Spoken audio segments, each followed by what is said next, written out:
Today, I'll be showing you how to unlock any phone from any carrier through a simple and free method.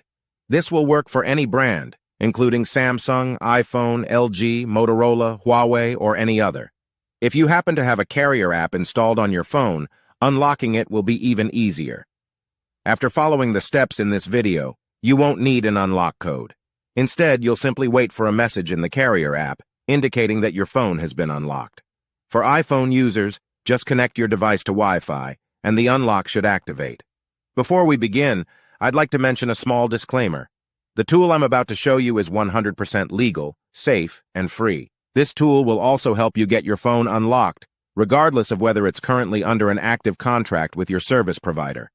By the way, please be very careful with the spam comments left on this video. They are all from bots representing people who offer this service for a fee.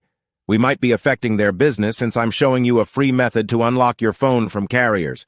Follow my exact steps from this video, and after that, you will have a phone that will work with any SIM card from any carrier in the world.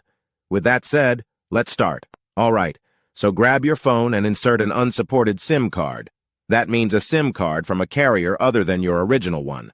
After powering up your phone, you'll receive a message asking for an unlock code. Once you enter the code, your phone will be fully unlocked and ready to use with any carrier. Here's the best part. You can unlock your phone for free on this website. Just follow the instructions here, and you'll unlock your phone for free using a simple method. Thanks so much for watching this video. See you in the next one.